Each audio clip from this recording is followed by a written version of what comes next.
One of the types of aircraft used for the purpose is the Defiant. This two-seater with the multiple gun turret was designed as a night fighter, though its first battle appearance was at Dunkirk by day. When the Nazi night bombers return to Britain in force, the Defiant will be there too. Hey guys, welcome back to another Heavy Metal Diecast video, and today we got another one here by Corgi, of course. It is 1/72 scale diecast. It is a Boulton Paul Defiant Mark 1, of course, and the Boulton Paul Defiant was a British interceptor made during World War II, used by the RAF and Allied forces, entering service in around 1939 with around 1,064 aircraft made in all variants, of course, with 723 of those being the Mark 1 here. It was designed as a bomber interceptor. The weird thing, though, is its armament configuration. It consisted of a rear-mounted turret here that had 4.303 Browning MGs, but it actually had no forward-firing weapons at all. Although intended for use as a day-night fighter, after heavy losses during the day, the Defiant would find itself used predominantly at night, which this particular aircraft we have here is from. It is actually a Mark 1 from the Polish 307 squadron, which was the only Polish night fighter squadron which were nicknamed the Eagle Owls in the RAF. And this particular real aircraft, the actual aircraft, can be seen for real in the RAF Museum in London on display. And you can, if you're lucky enough to live in England, you can check out this aircraft for real. And unfortunately, I'm in Australia, so I will have to settle on the diecast model. And let's stop staring at this box and let's get this box open and check out the model for real.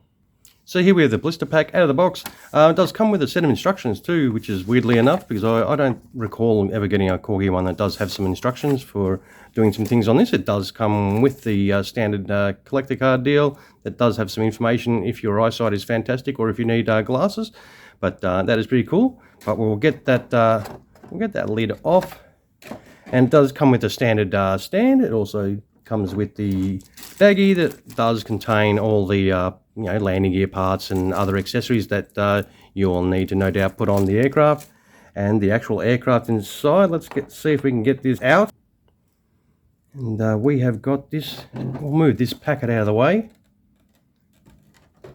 And here we have it. This is well, it is black, so we will try and show you some of the lines, but it is very nice indeed. As I said, this is a second-hand purchase. I did pick this up for $70, so I thought that was a pretty good price, and I reckon the actual quality of the aircraft itself, very nice. A typical Corgi standard, I would say. We'll have a little look at that turret, and it does move around. The MGs do move up and down as well. There were a lot of fatalities when the aircraft was shut down. The rear gunners were usually the guys that died the most. The pilots could actually easily bail out of the aircraft, but the actual rear gunner, to get out of the turret, you had to have it on an angle of some sort to be able to open that hatch to get it out. And unfortunately, when a plane is going down, that's pretty hard to do. And unfortunately for the rear gunner, it was the most dangerous position in this particular aircraft. And they actually couldn't even fit a parachute in there. They had to actually wear a special suit, and which consisted of you virtually wearing a parachute around you, which was very strange. But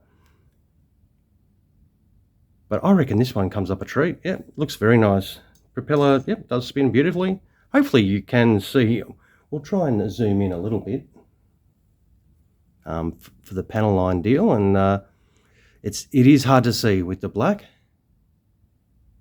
Hopefully you can see a little bit of detail. There are pilot figures in there, so there is the pilot and the rear gunner. It's got the beautiful markings on there as well. So we'll flip this over and have a little look underneath, and it is black. So there is plenty of black to see on here. And I think it does come up nicely. Try and get a little bit of a view on those lines as well. Hopefully you can see them.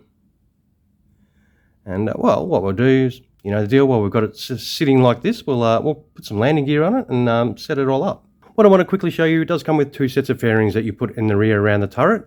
And so you have a set of raised fairings and a set of lowered fairings. The lowered ones were used when the aircraft was in combat, and the raised ones when the aircraft was not in combat and the turret didn't need to move around. So I thought I'd just quickly show you those two little options that do come with it. So here we have it all kitted out. you just drop, there's 2 landing gear little modules that drop straight in, and then the gear bay doors that drop in the center there. There is a little aerial that you can see that you just push in, and that is all job done underneath there, and it does, you know, set up beautifully, of course.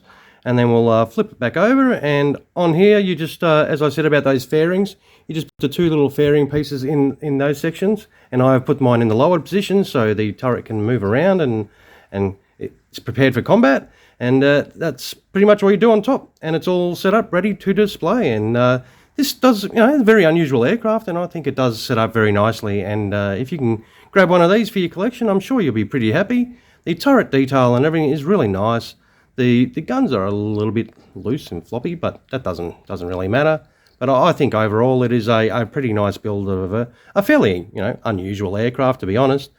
And I reckon it is very nice. So if you can get your little hands on one, go for it. And of course, you know, it does just have that big old hole there for the stand, which you just whack the stand in straight forward like so, and then put your Boulton down on the ground. And there you have it. I'll zoom in a little bit for you. And that is job done, and I reckon it is a very nice aircraft by Corgi. They have done a fantastic job of the Defiant here, and this particular one especially being that you can see it for real in the London RAF Museum. And I reckon it's another cool one by Corgi, of course, and I'm pretty happy with it. Alright guys, well, I'll wind this up. I'll take some photos of this, of course, at the end of the video, which is winding up now, and you can check it out without my sausage fingers in the way. And of course, sausage finger test, you know, it is it's not tiny, but it is not a huge aircraft, being a World War II fighter. But I reckon this will look pretty cool on your shelf if you do happen to get one. Alright guys, once again, I will wind this video up. So it is 1/72nd scale, of course, by Corgi. It is the Paul Defiant Mark I from the 307 squadron, which was a Polish night fighting squadron from the RAF, called the Eagle Owls. And yeah, I reckon it's not a bad looking unit. Alright, once again, thank you very much for spending your time watching another one of our videos. I do appreciate it extremely. If you do like the Boulton like I do, hey, throw us a little bit of a like if you can afford the time to do that. And if you haven't yet to subscribe to the channel, feel free to do so as well. Alright, thank you once again for spending your time with me today, and you have a fantastic rest of your day. Cheers, guys.